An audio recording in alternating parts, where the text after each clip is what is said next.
So gefühlt geht die Lenkung einfach zu schwer.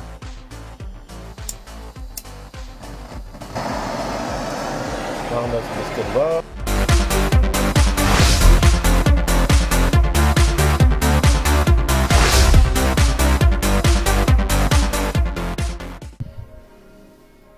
Ja, hallo Leute, herzlich willkommen zu einem neuen Video zum Thema Opel Omega. Heute werde ich mal die Vorderachse auseinandernehmen, beziehungsweise die ganzen Gelenke, Lenkstangen und so weiter. Und wenn ihr wissen wollt, wie das geht ohne Spezialwerkzeug, dann schaut euch dieses Video an. Und jetzt werden wir als erstes mal die Unterbodenbeleuchtung einschalten. So, ist geschehen. Und dann werden wir uns gleich unter das Auto begeben. Aber erstmal werden wir die Reifen demontieren.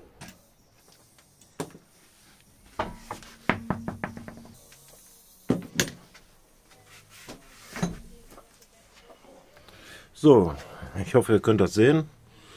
Die Bremsen sind kürzlich gemacht worden. Also die Bremsscheiben, da ist kein Grad, nichts. Auch die Belege. Ich weiß nicht, ob man das hier sieht, ist alles ein bisschen staubig, aber die sind noch richtig frisch. Jetzt gehen wir mal zu den Koppelstangen. Da wird speziell, da sieht man schon wieder hier, die Gummis sind kaputt. Da und da oben auch. Ich weiß nicht, ob man es da drauf kriegt, aber hier ist es auseinander. Billig Scheiße halt. So, hier das gleiche, Bremse top. Stoßdämpfer, ja, die guten, ne? Damals gekauft. Hier die. Sieht gut aus, die Stange, aber ich glaube, nee, das Gummi hier ist noch einigermaßen top. Da auch, aber da fängt es an. Da ist das Gummi kaputt. An der Stelle, wenn ich jetzt hier an dem wackel, ich weiß nicht, man kann man schlecht erkennen am Video, aber dieses Gelenk ist im Eimer. Und das ist die Hauptlenkstange, also die von links nach rechts geht. Und die werde ich auf jeden Fall tauschen müssen. So, ich habe jetzt mal die TÜV-Berichte der letzten Jahre rausgesucht. Beziehungsweise die habe ich sowieso immer da bei den Papieren im Handschuhfach schön abgeheftet. Und beim letzten Mal war ich da und das war, was soll ich sagen, am 3.8.19 zur Hauptuntersuchung und hatte einen Kilometerstand von 209.814. So, davor war ich beim TÜV oder zur Hauptuntersuchung bei Kilometerstand, wo steht's? Da unten 198.071. Und genau bevor ich diese Hauptuntersuchung gemacht habe oder machen lassen habe, habe ich diese ganzen Teile eingebaut. Die Teile sind 4 Jahre alt, 5. Das sind 20.000 Kilometer. Aktuell hat er 220.000 drauf. Es sind 20.000 Kilometer gefahren worden. Und ja, Billigschrott aus dem Internet, kann ich mir nur vorstellen. Weil diese Hauptstange, die habe ich ja schon zum zweiten Mal gemacht. Die war nach einem Jahr schon kaputt. Und zwar mittendrin an der Pressstelle war das Gelenk locker. Das hat man beim Lenken hat's immer geknackt. Und da wurde mir ganz schwindelig, wo ich das überprüft habe und gesehen habe, dass diese Gelenkstelle total kaputt war. Ja, jetzt habe ich diese Teile damals alle bei eBay erworben, in dem Jahr 2019, kurz bevor ich zum TÜV gefahren bin. Das ist jetzt nicht alt für mich, weil die ersten Teile, diese Original Opel Teile, die waren ja dann schon 2019, das sind immerhin 22 Jahre da verbaut und die haben gehalten. Dann kauft man neue Teile aus dem Zubehör und die halten nicht mal 3-4 Jahre. Das ist echt schon traurig. Und wenn ich mir dann diese Sendungen angucke, die hier unsere lieben Autodoktoren da immer machen, hier wer billig kauft, kauft zweimal. Ja, irgendwo haben die schon recht. Dann haben wir noch so eine kleine Geschichte. Und zwar kann man hier an der Stange Schleifspuren erkennen. Irgendwas muss mit dem Ding nicht stimmen. Deswegen werde ich die auch erneuern. Guckt euch das an. Katastrophe. 2 Jahre alt, 3 Jahre alt. Ja, auch am Gewicht. Ist komischerweise nur, wenn der Reifen voll eingeschlagen ist, so wie jetzt. Naja, jedenfalls lange Rede, kurzer Sinn. Die Teile werden rausgeschmissen. Mir passt das eh nicht, dass das schon so stark verrostet ist nach so kurzer Zeit. Also weg damit. Und dann hoffen, dass das neue passt. Ja, müssen wir hoffen. Aber ich habe ja nichts sonst verändert. Okay, die Hauptträger hier, das ist ja alles neu gekommen. Die Dämpfer sind neu gekommen. Die Achse hier, das ist geblieben. Das Radlager sind auch schon mal neu gekommen. Naja, eigentlich habe ich gedacht, es ist alles Taco. Aber erstens kommt es öfter und zweitens anders als man denkt. So, als erstes bauen wir erstmal diese Stange aus und die Schraube auf, die Schraube auf. Dann auf der anderen Seite das gleiche. Dann werden wir die Schrauben öffnen und später dann noch die Koppelstangen hier.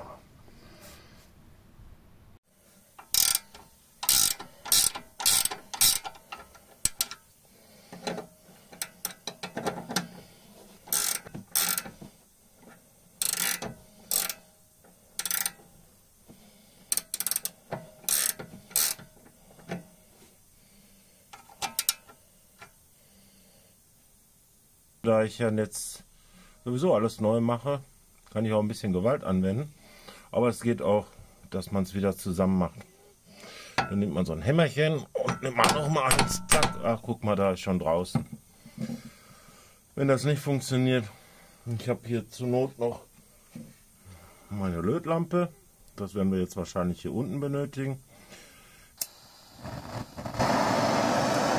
Machen das ein bisschen warm. Ja, man sieht, das Gummi wird da unten in Mitleidenschaft gezogen. Aber wir tauschen es ja komplett aus. Ein bisschen aufheizen. Das funktioniert auch nach 20 Jahren. Draufhauen. Ah, guck mal. Manchmal muss man auch noch von oben draufhauen. Aber es geht raus. Also, wenn man die Teile eh neu macht, spielt das keine Rolle. Wenn man jetzt das Gummi nicht verbrennen möchte, ich habe auch so einen kleinen Mini-Brenner, da könnte ich jetzt ganz gezielt nur dieses Teil hier heiß machen, da wird das Gummi nicht kaputt gehen. Es funktioniert auch. Ein bisschen klopfen, einen Schlag von oben und es ist draußen. Ist halt eine Pressung, ne, da geht es um Zehntel teilweise, das äußere Erwärmen. Man muss natürlich jetzt nicht stundenlang warten, bis das Innere sich auch mit aufgeheizt hat. Ein Schlag und es ist draußen. So. Warum nehme ich jetzt erstmal so einen normalen Schlüssel? Weil meistens die schönen Ratschenschlüssel kaputt gehen, wenn man viel Kraft auf die auswirkt.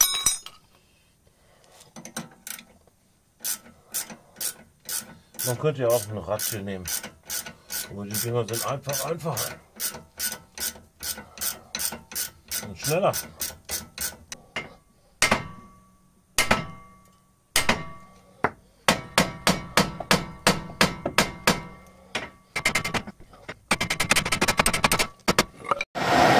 Mal wieder die Wärme.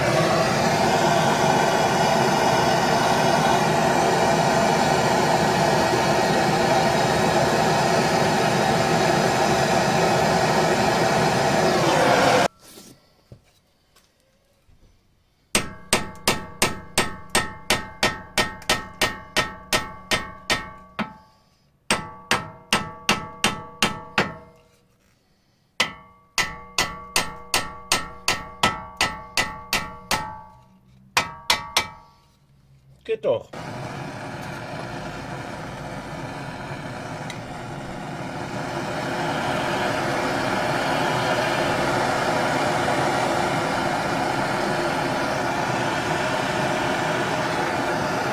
Scheiß auf die Gummis, kommen eh neu.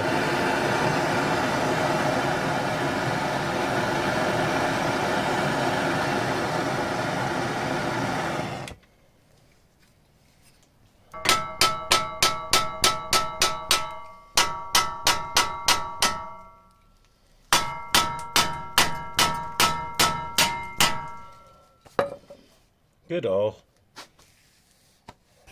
Ja, wie ihr sehen konntet, habe ich da so ein paar leichte Schläge drauf ausgeübt aus diesen Lagern. Es war ein 500 Gramm Hammer.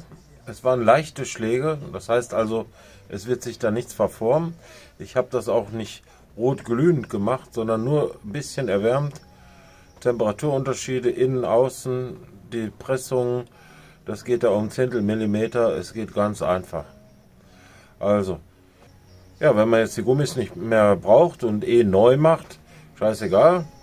Wenn man das nochmal neu machen möchte, nimmt man einen kleineren Brenner. Das dauert ein bisschen länger, ja, mit dem Erwärmen, aber es funktioniert genauso. Und man kann mit dem kleineren Brenner zielgerechter nur dieses ummantelte, also weiß schon, was ich meine, Alter. Weiß schon, was ich meine. Also man kann einfach nur das Äußere erwärmen, leicht, und dann flutscht das daraus, mehr oder weniger. Flutschen in Anführungsstrichen. Aber wenn ich mir diesen Keil, den ich da dazwischen kloppen will, da kann ich auch das Gummi kaputt machen. Ne? Ich würde mal sagen, funktioniert. So, jetzt haben wir das ganze Gestänge ausgebaut. Leider habe ich die inneren Gelenke doch nicht so einfach losgekriegt. Da habe ich mir kurzerhand mal so ein Spezialwerkzeug hier gebaut. Dann ging es auch. Ich habe das damals aber, wo ich es damals gemacht habe, habe ich das nicht gehabt. So, ich vermute mal hier dieser Lenkzwischenhebel, der hat das Problem verursacht. Das war alles zu schwergängig. Dann ist hier das Gelenk von der Lenkung ausgeschlagen. Das ist an dem Lenkhebel dran. Und dann hatten wir Spiel. Die anderen waren eigentlich in Ordnung. Hätte man dran lassen können, aber ich mache es jetzt trotzdem alles neu. Dann sind wir da wieder safe. So sieht das jetzt aus, wenn alles raus ist. Ja. Alles gut. Alles heile geblieben. Teile bestellen und weiter geht's. Ja, hier ist übrigens der kleine Brenner, von dem ich gesprochen habe. Der ist halt mit Feuerzeuggas, ist ein Erbstück von meinem Onkel. Passt wunderbar. Im Verhältnis zum 19er Schlüssel kann man mal die Größe vergleichen. Kuppelstange ausbauen. Fummelskram hochziehen. 18er Schlüssel. Hier kann man jetzt schon mal mit dem 17er irgendwie gegenhalten. Wenn man dann die Position findet, wo er drauf passt.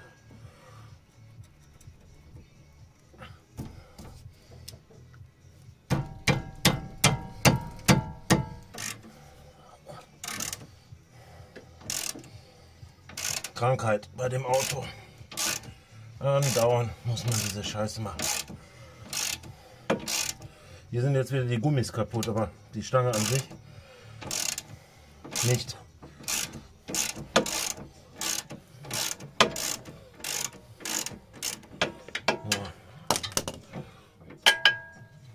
Das war der erste Teil. Gucken, ob wir da oben reinkommen irgendwie. So.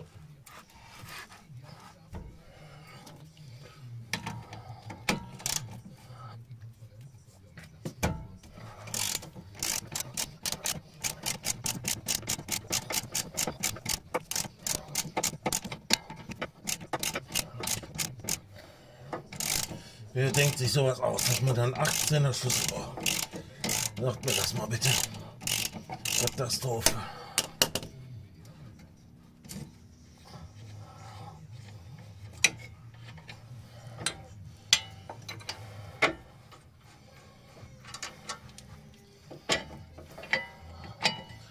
Da sieht man sehr schön. Gummis im Eimer. Ich verstehe das nicht. Ja, Kaputt. Andere Seite kaputt. Billig Scheiße. So, jetzt machen wir ein bisschen Rostvorsorge. Ich habe mir da mal diese CSD-Scheiben besorgt. Die gibt es auch in klein für einen Akkuschrauber. Und dann testen wir die jetzt mal, wie die so funktionieren.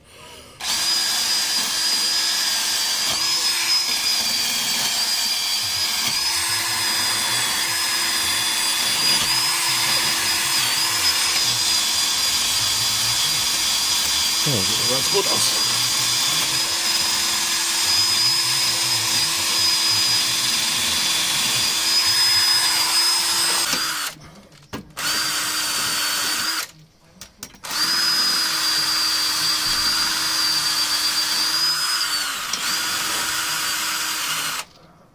Gut aus, nichts durchgegammelt.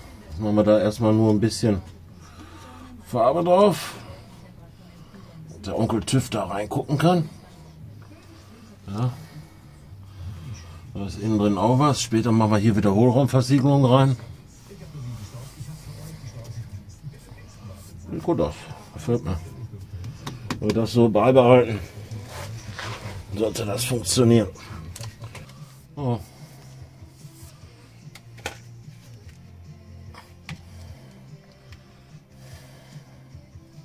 Losem Rost entfernen. Da ist nicht durch, da ist der Schweißnaht, das ist original so. Jetzt schmieren wir da ein bisschen Rostumwandler drauf. Vorher hätten wir noch so ein Sternchen. Müsste aber die Achse auch aus. Ein bisschen doof. Dann machen wir später erstmal nur so Farbe drauf. Ist aber auch nicht durch, da kratzt man ein bisschen ab. So, jetzt ein bisschen Rostumwandler da drauf. Wer weiß, schaden kann es nicht. Rost wird zwar nicht umgewandelt, da wird irgendwie, schätze ich mal, so eine Schutzschicht drauf gebildet. Aber schaden kann es ja nicht. Ist empfohlen von vielen Oldtimer-Freaks. Keine Ahnung, ich benutze hier dieses Vertan. Hat mal irgendwie in der Klassik gut abgeschnitten. So. Einwirken lassen. Und dann schauen wir mal. Ist aber nichts durch. Ist nur oberflächlich. Ja, jetzt haben wir hier nach der Behandlung mit dem Rostumwandler den Rostschutzgrund drauf gemacht. Mehr passiert da jetzt auch erstmal nicht. Ist auch nicht durchgegammelt, ist nur Oberflächenrost. So kann der TÜV schön sehen, dass da kein Fusch ist. Na hier, da müssen wir diese Hitzeschutzbleche mal abreißen und irgendwie, da gibt es doch so Umwicklungen fürs Rohre, so einen Hitzeschutz, dass ich den besorge. Weil die sind ganz schön am Rasseln beim Fahren, das nervt.